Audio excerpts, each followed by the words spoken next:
Hey everyone, it's Debbie Potts, and I want to go through some articles with you and give some suggestions how to get stronger, build muscle, especially hopefully you have an off season if it's winter or summer, some time of the year that we're not training as much for a specific race. And this is a great opportunity to work on not only strength, but also technique, your what I call areas of opportunity. For myself, it's always swimming. And right now I've had some run mechanic issues that I'm really working on rediscovering my glutes and how to get my order of operations running, muscles firing correctly. So I know I'm doing a little more drills and the days are shorter, might not get as much bike riding in or outdoor exercise if you are in some place that has more wintry weather.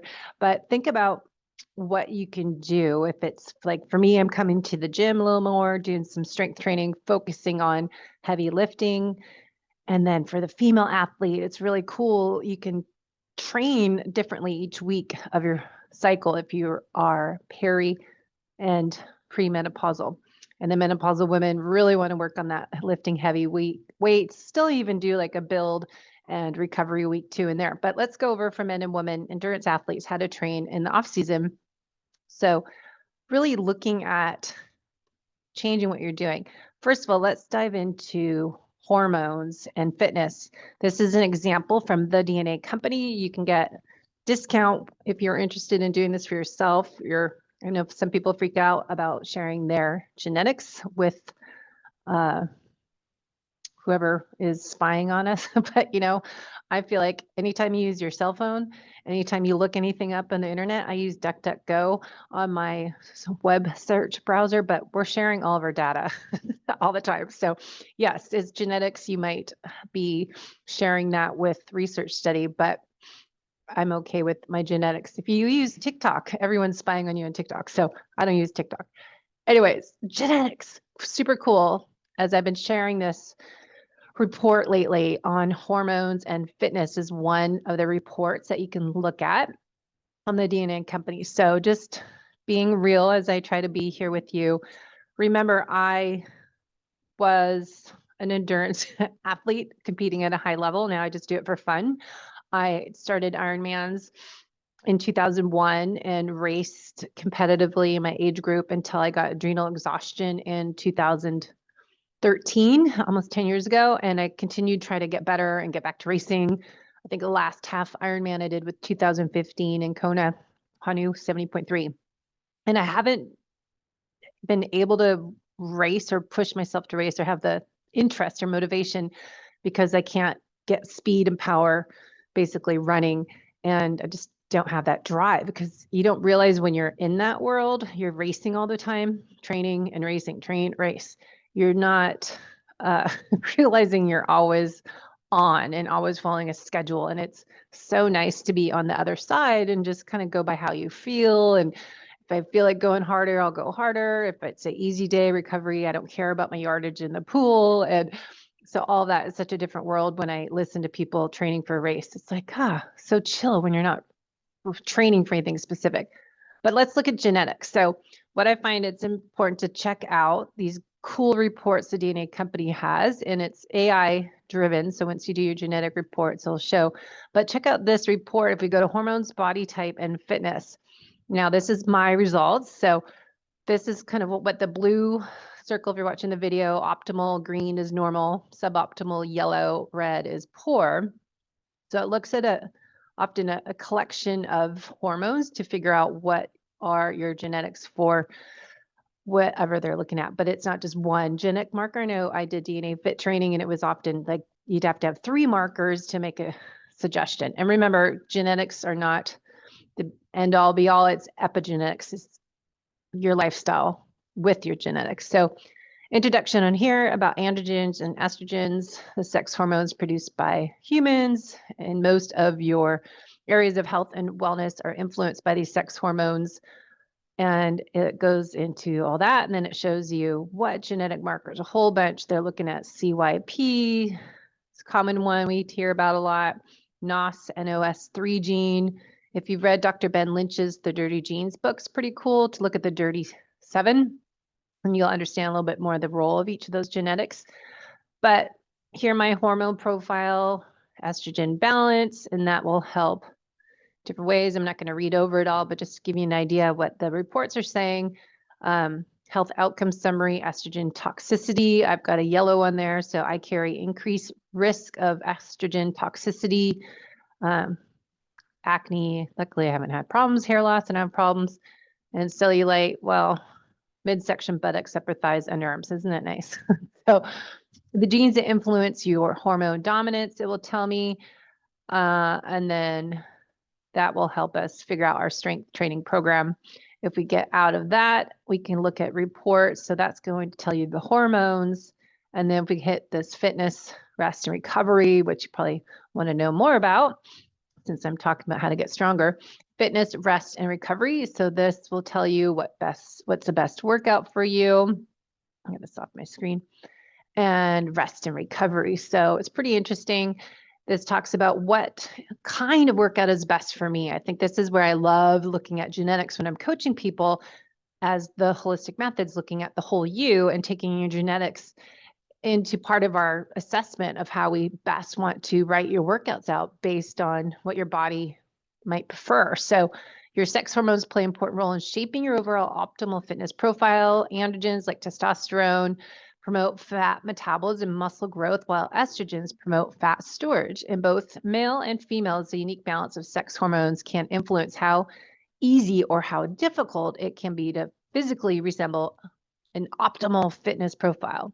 So note that someone doesn't have to look healthy in order to be healthy. On top of this, your body's response to oxidants produced during periods of intense or lengthy exercise should influence which type of exercise you engage in the most to reduce the risk of injury caused by excessive exercise habits, which you hear about oxidative stress levels in athletes. And that's why we look at antioxidants and how we can support that.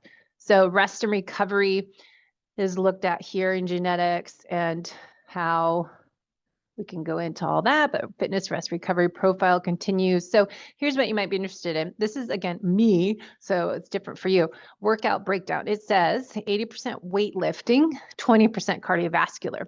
Weightlifting involves multiple reps at your maximum weight for exercise. Follow general rule for heavier weights, but less reps per exercise. Cardio, no more than 60% of your max heart rate. You should be able to do some difficulty and have conversation while someone's working out. So that's the workout breakdown. So 80-20% for me, strength versus cardiovascular. This is someone, for me, I'm a ex-Ironman triathlete, marathoner, 50K trail runner, 50K or bike, long distance bike events, like 200-mile Seattle to Portland bike rides I used to love, and ride around Mount Rainier. And I love doing the long distance endurance stuff. So ironically, my body does best with less cardio. So for my whole career, I did high volume and then tempo and speed work closer to a race. I did the train low, race high. I did the Maffetone type of training that we talk about, zone 1, zone 2 now. So I did a lot of metabolic efficiency training so I could burn high percentage of fat at higher heart rates because of the way I fueled and trained. But this could be why my body in 2013 said, I can't do this anymore. I had too much stress from my job, from the way I trained, from the constant racing I was doing. I had that internal breakdown and burnout of all my body systems that we say in FDN practitioners called metabolic chaos. So if you look at your genetics, how should I train? Looking back, well, maybe I should have done less volume and I could get away with it because I was 42 years old when I had my breakdown. Part of that is probably perimenopausal, so my hormones are changing, and so I wasn't into mapping out the cycle 10 years ago. So there's so much information we know now that we can really help you fuel, train, and perform your best with this personalized coaching information. So working out, how to work out based on your genetics and your life schedule and your stresses, I think is huge, as well as, of course, what race you're training for. So here's the workout duration suggest for me: weightlifting up to 3 days a week, no more than 45 minutes per workout. I typically do 3 to 4 days lift right now in the winter time, and it's about 45 minutes. So that works out. Rotate between exercise between muscle groups every day, which I do. Right now I'm tending to do more strength building, doing a chest day, a back day, and today was leg day.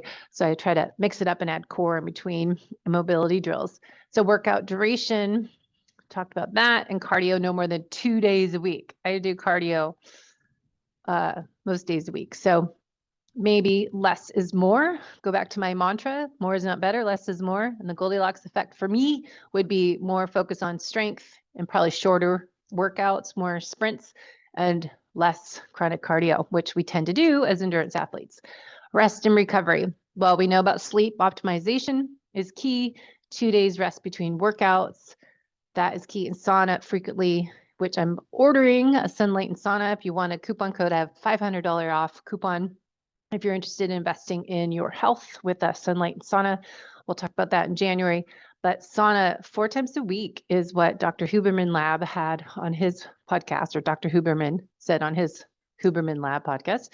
So you can look at that. Super fascinating information how sauna 4 times a week can improve longevity. So the best time to work out. Well, for me, I would say we say when you can do it, right? When you're consistent. So what is the best time to work out? For Debbie Potts, it is, for me, get up in the morning, and I thrive more, wake up early, 4:30 at the gym, working out at 5:30 in the morning. Now, what does my genetics say? Well, this report talks about the sex hormone function based on circadian rhythm. Estrogens follow your monthly cycle for females and androgens on a daily cycle. The best time to work out depends on your goals. The following rules can be applied for optimal performance. So here, this is pretty fascinating. Let's dive into this for a moment. So males, based on genetics, males are based on this DNA company report. Males have a daily circadian rhythm when it comes to their sex hormones. Testosterone is a big part. And testosterone shares direct inverse relationship with cortisol. Testosterone levels rise while cortisol levels drop, vice versa. Now, let me say this before I forget. Dr. Mindy Pelz had a great webinar last night, special webinar, people who pre-ordered her book. Talked about oxytocin and cortisol.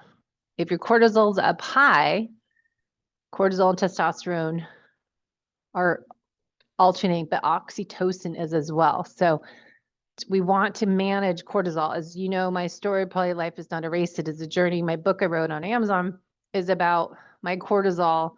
When you're hyperadrenic, your cortisol levels are too high, you're too adrenic.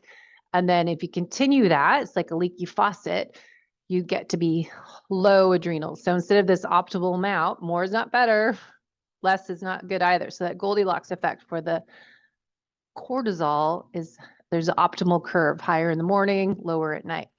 So testosterone plays a role with cortisol as well. So males, their overall testosterone levels decrease. So you want to take advantage of the times when they're highest to get the most or the best ROI on workouts. Now, for men, weightlifting. Testosterone peaks between the hours of 6 to 8 a.m. Great, I'm usually working out 6. Well, I'm not a man, but 5:30 in the morning, as well as 4 to 6 p.m. Ideally, this is when you experience the most explosive performance when it comes to strength and weight training. If you feel significantly hungry after workout, stick to working out in the evening to reduce risk of overeating in the day. So remember, I was talking about this last night, that you want to time your workouts with your nutrition. So we kind of map that out for clients, but not eating 3 hours before bed. So it's if you work out at nighttime, we don't want to have insulin surge and eating a lot of food before bed. You don't want to go to bed hungry, but you don't want to eat a lot of food that your body's busy digesting food. So if you work out at nighttime, think about what to eat post-workout. If it's a cup of bone broth, or having some Keon aminos, or having some amino capsules, but getting some collagen peptides or something. Liquid calories might be better so you don't have to busy digest. But I think sometimes when you work out at nighttime, it's good to have something afterwards so you're not depleting your energy stores for the next day. Cardio, evenings shortly after 6 p.m. For men, running in the evening reduces risk of injury to muscles that are otherwise stiff in the morning. It prevents you from overeating all day and can be a great way to reduce stress. This is for men. Finally, it can improve your ability to fall asleep if you struggle with poor sleep. So I would say low heart rate running in the evening, if you do like a 6 p.m. bike or run, that you are keeping at more that max aerobic function MAF heart rate, right? So if I work out high heart rate at night, I'm wired, I can't fall asleep. So timing is really important. All right, so let's look at what it says for females. Estrogen. Estrogen plays an important role more so for females than the males. Menstruating females should pay attention closer time of the month when it comes to the type and intensity of exercise. So for pre-perimenopausal women, we've talked a lot about this on my show, and you can watch the other videos on my Low Carb Athlete podcast, because I've really been into mapping out the female athlete cycle based on what Dr. Mindy and Dr. Stacy Sims are saying and putting that together for the optimal female athlete who's training as an endurance athlete. So day 1 is your first day of your period, and consider the following when you look at mapping out your workout. So if you work out with me, I put people on training peaks and I have it mapped out. So there's follicular phase is kind of broken up to early, mid, and late. So day 5 to 10 is mid follicular phase. Studies show the best time to do strength training and weightlifting is here.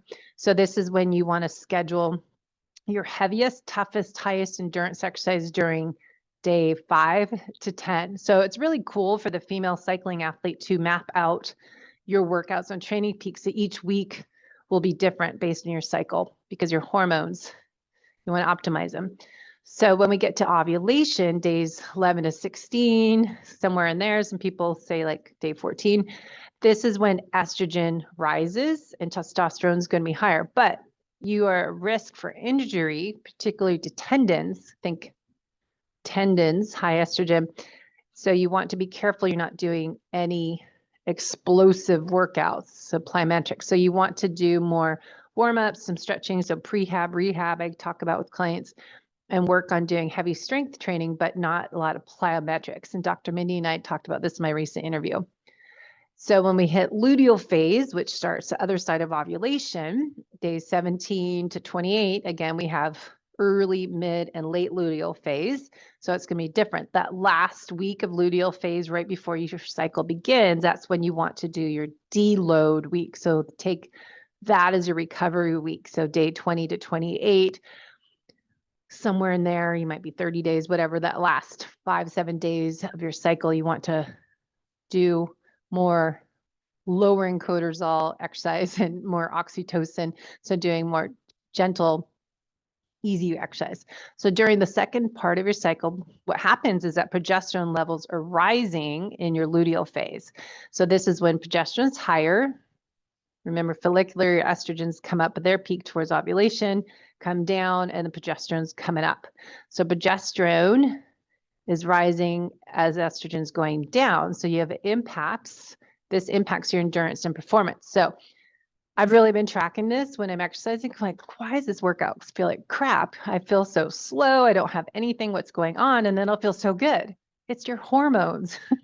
Females, you got to look at the female athlete hormone cycle and just not be angry as I used to get. So this is when we want to focus on maintenance, not trying to improve performance here. So just kind of think, I'm recovering, but I'm also just maintenance mode. So no, try to do any PRs this time or expect any big changes in speed or power. So your luteal phase, endurance and performance, will be impacted by the lower levels of estrogen and higher progesterone. Remember, Dr. Mindy talks about progesterone levels need to go up, but progesterone likes it when cortisol is high. So if you have low progesterone, focus on oxytocin, improving that. So your cortisol will go down and that will help support progesterone. Also, eating more progesterone building hormone foods that we talk about in other shows, and on my blog, debbiepotts.net has a whole list. So focus on maintenance over gains, avoid pushing yourself to the max. It's a great time to take extra rest, recovery days, going for walks, hiking, easier stuff. And then prepare yourself for the next strength training cycle. So really hitting it hard, like day 5 so you go back to mapping out your workouts. If you can look at your month based on your hormone cycle, really taking advantage of day 5 to 10 or right before ovulation. So mid to late follicular is when you're going to be nailing the workouts a little bit more. And then postmenopausal ladies, let's look at that. So menopausal, postmenopausal. Menopausal is when you haven't had your period for 1 full year and then you're officially graduated into postmenopausal. That's where we want to, one, always support your adrenals, because when your ovaries stop making your hormones, your adrenals take over. So important to nurture your adrenals, because we have already enough stress in our life, but taking adaptogens, maca, Dr. Anna's Mighty Maca is pretty awesome, but really getting the herbal adaptogens and the mushrooms that support your HPA axis is so important for us busy, ambitious athletes, but the female perimenopausal, postmenopausal ladies. So look at for the postmenopausal women will be different, including hormone dominance, workout goals, lifestyle, nutrition choices. So discuss the right workout plan with your trainer that can understand your personal situation before placing you on a protocol. For general muscle building and maintenance, consider weightlifting and resistant band exercises. Monitor your heart rate during periods of cardio to ensure you're not pushing yourself too hard, and avoid intense exercise too early in the morning or too late in the evening, as both of these periods are associated with increased risk of muscle injury. So, best time of the day to exercise is when you can do it, but also if you have a flexible schedule, really look at what the best time of the day is to do your cardio, to do your strength. I like to break it up because I like to move throughout the day. So I'll swim masters at lunchtime. This morning I did spin class and leg lift day, and then try to walk at nighttime, ideally, if it wasn't dark and cold, but yoga or something in the evening. Now, lifestyle, this is where you want to hire a trainer, a coach to help you get through this, map it out, but go through your workout clothes and purge the ones that don't fit. That's kind of funny. Social feed, blah, blah, blah. So those are some tips I have on here. And then habit recommendations, kettle, squat. So just how to move it in, but behaviors to avoid. And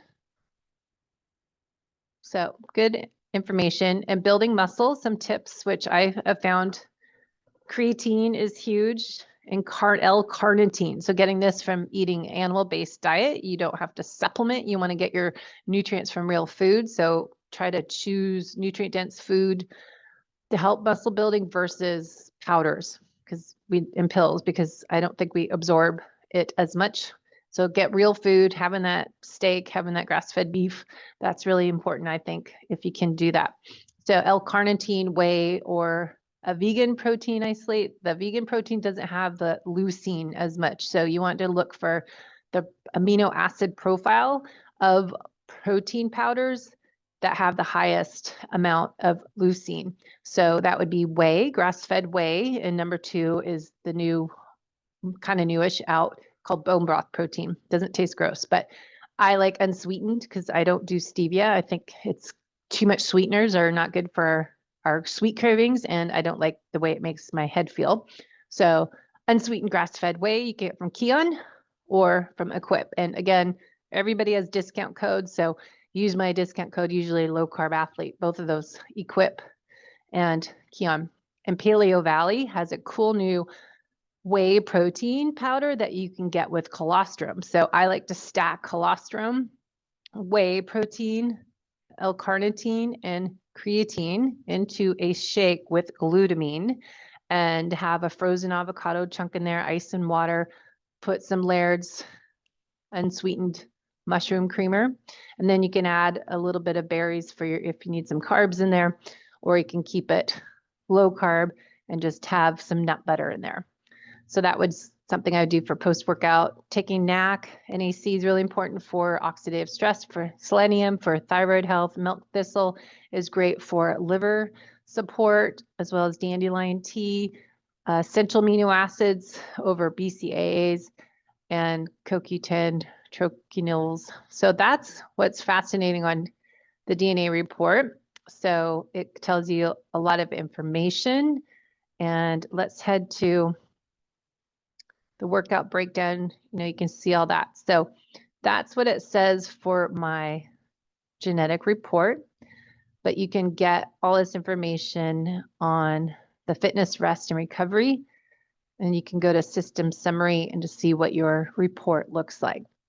So I do want to go into some exercise ideals, but these are all the genes that they look at. Remember, the summary is here, and then genes that influence your hormone dominance. It explains all that and continues on. So let's head to article I said about breakingmuscle.com has on endurance athletes how to train, and you can get more about the preparation phase, good training.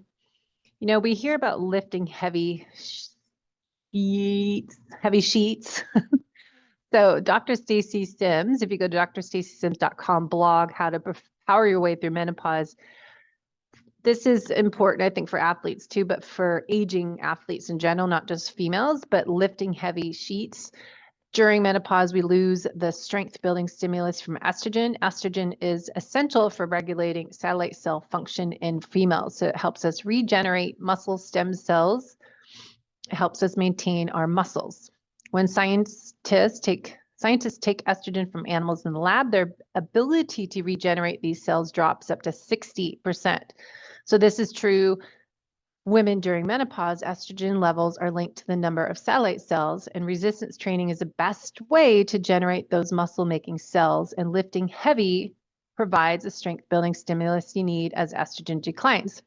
Heavy lifting is good for improving fat-burning metabolism, building bones, and maintaining cardiovascular health. So men as well, I think it's really important for endurance athletes, specifically is my main audience, that we are looking at the aging athlete, how to improve the aging process, training for yourself now for your races coming up next year, and your future self. You really need to prioritize lifting 2 to 4 times a week. So Stacy Sims talks about 3 to 5 sets of 6 or fewer reps with a full rest, which I don't do as long as she does, but she does more power lifting, 2 to 5 minutes. So I often do my mobility, kind of physical therapy, prehab, rehab, and core exercise in my recovery. I don't like just sitting there, but that's ideal rest. I think people do that and they sit on their cell phone and it drives me nuts. So I don't think that's healthy for you either. So form is everything. And I'm a big form queen trainer. I want you to work on foundation, building up your foundation before you build your house, right? So we want to learn how to do these movements, right? Stacy Sims is a CrossFit person, so she's going to be more fan of what research shows actually is best for you, more bang for your buck, doing big, heavy lifts like deadlifts, squats, lunges, and Olympic lifts that spread the force out among your major muscles, connective tissues, and joints. So that might be ideal exercises to do in your workouts. But if you don't like them, think of other options like free weights, chest press, doing pull-ups on assisted machine, doing deadlifts with a kettlebell, or the bar squats with a kettlebell. You can hold it differently. And if you're not a barbell lifter, you can do a lot of that with the kettlebell free weights. So other exercises you want to do as an athlete, plyometrics. Now, I think of mechanics first, learning how to load and explode when you're doing plyometrics, doing short bursts of jumps and not doing a ton of them, but they are important to do if you have your mechanics right.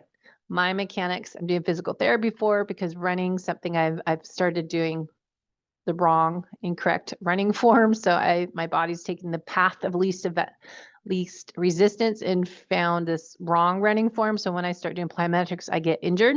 So I'm not doing plyometrics, but I'll do some movements with like rope slams and stuff like that to do little hops when I do that. But just be careful. You don't add in plyometrics unless you are ready. If your mechanics are ready for that load and explode, but it is pretty powerful. That extra stimulus that comes with you pushing off the ground against gravity and landing back down softly. So it really plyometrics have a lot of benefits. So you can read about that. Plyometrics triggers epigenetic changes or changes to your genes. When you do plyometrics, you wake up otherwise very quiet genes inside your muscle cells that stimulate those cells to improve power and even the composition of muscle itself in a way that improves integrity of the muscle or its contractile strength and the response and your reaction time. So think of that, how it crosses over to you as an endurance athlete, triathlete, biking, running. They really need that drive and that power. So I think plyometrics are really important for our athletic performance. So they also, I'll add in what Stacy Sims talks about, mitochondrial function and insulin sensitivity. We both need those, right? They're so important for our health, especially for menopausal women. So how you can get started with the plyometrics, like I said, just doing a squat and adding a little hop. So a single squat jump, she calls it wider than shoulder width apart, feet turned out slightly, your arms straight out in front of you, squat down, extend your arms behind you until your butt drops below the knee level, and then quickly extend your legs and jump into the air, and then land softly, quietly, immediately dropping to another squat, doing 8 to 10 times. She suggests I would say start with 3 to 5 and build up to 8 to 10. Don't go all out. Remember, more is not better. So starting with 1 set and work up to 2. So that's example of plyometrics. Now we also have what we talk about a lot is sprint training. So sprint training for athletes and aging athletes and the menopausal, pre and postmenopausal women, we want to do sprint interval training called SIT. So this means 20 to 30-second intervals. That's a sprint, not 2 minutes, 3 minutes. So I'm going to add a note here to make this into another presentation I want to do on energy systems and when we do the glycolytic versus CP versus more fat fuel, what type of exercise, what fuel source you're tapping into. So we'll talk about that another time. And let me know what you want me to dive into more. So I'm just asking our Facebook group page that Stacy or Stephanie started. It's called Keto for Endurance. If you want to join that group, you can share information with me or your suggestions. So if you want to maintain your top end, you need to train your top end, right? So true. I know I feel like I'm slower doing this low heart rate training. There's a certain time that you need to add in speed.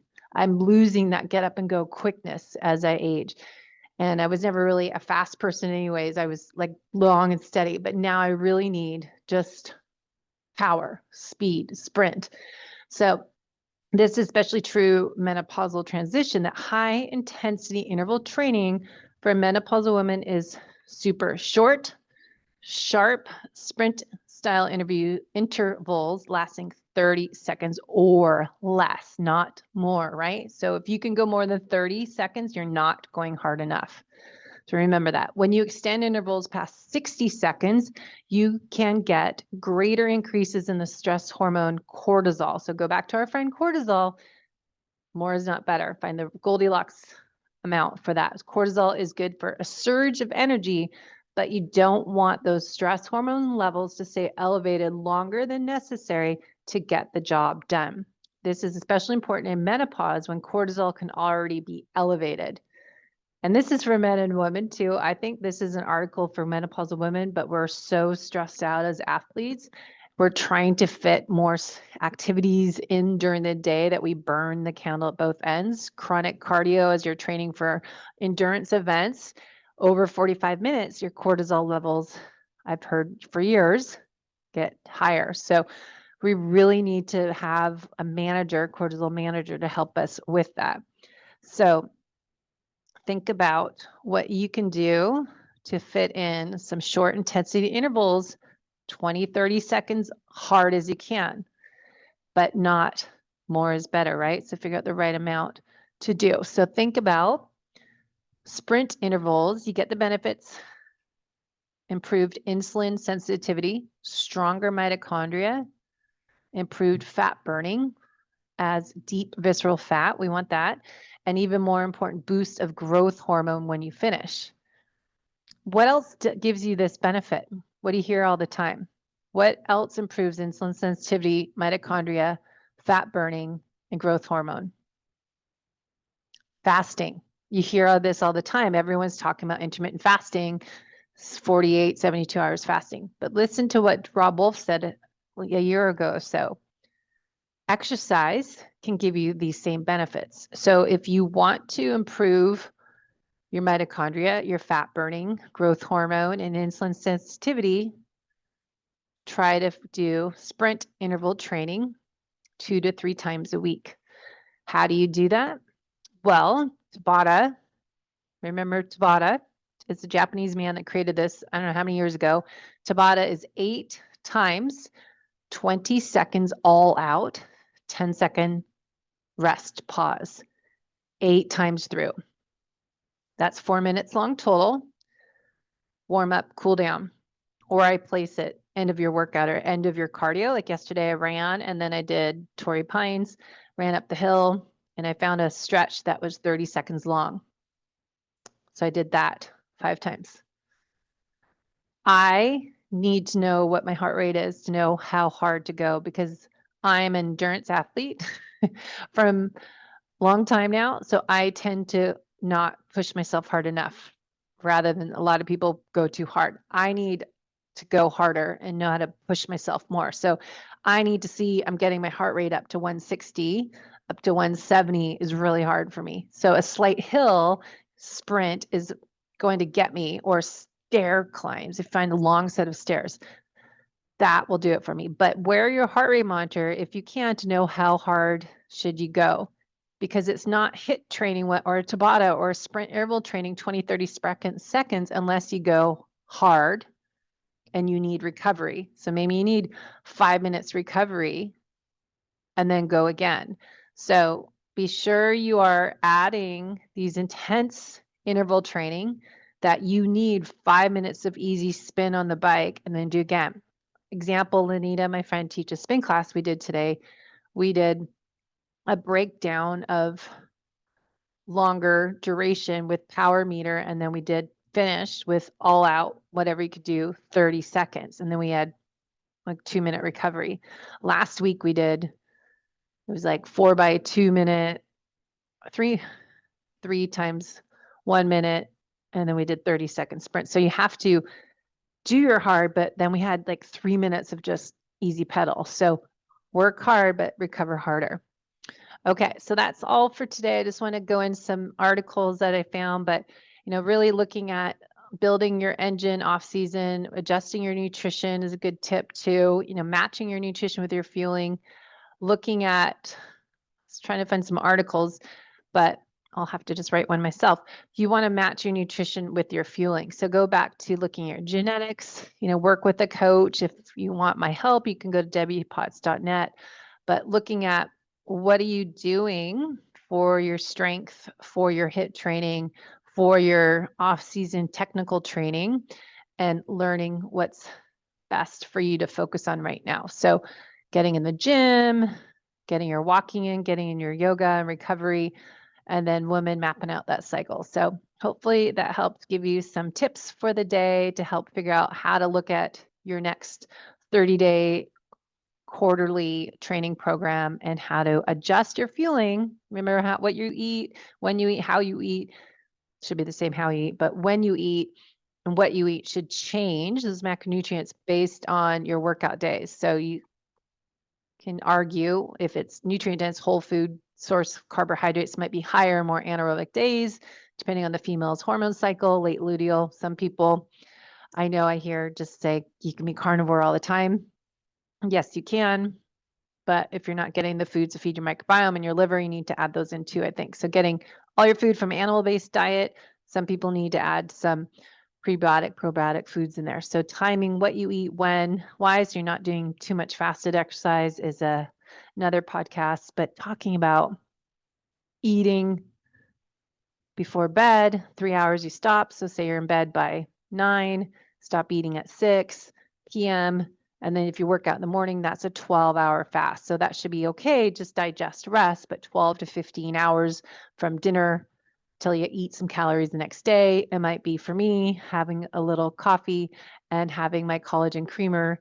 I have my Bubs peptides here I had brought to put in my coffee to get your protein. So I think it is important to remember that you have your protein and not fast too much, because I'm trying to hit my ideal body weight goal in protein grams per day based on Dr. Gabrielle Lyon. So you want to say, okay, I'm an athlete. I'm trying to get stronger.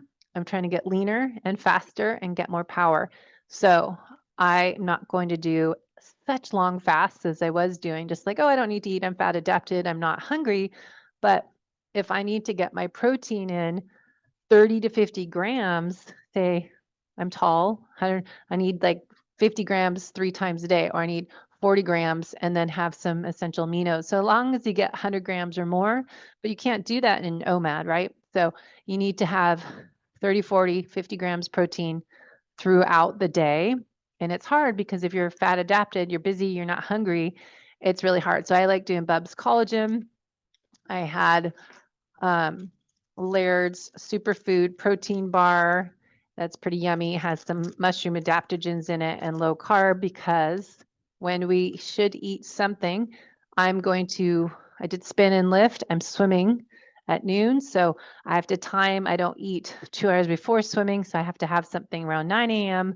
So timing what to eat, when to eat in between a 2-a-day workout is another topic as well. So point is, get your protein in, lift heavy things, figure out which days a week to do 2 or 3 times that you finish your workout with some HIIT, 20, 30-second sprints, strength training, add in plyometrics once or twice a week, and then match your nutrition to those days, getting your focus on protein and healthy fats. And if carbs are necessary, make sure they're feeding your microbiome and supporting your liver detox phase 1 and 2, like broccoli and cauliflower and milk thistle, dandelion, adaptogens, all that to help your liver and your adrenals and your microbiome. Probiotic super gut yogurt that I've been making. Try that. So stay tuned. Let me know your questions and we'll tackle them the next show. Go to debbiepotts.net to send in your comments and suggestions for future topics. Enjoy the day.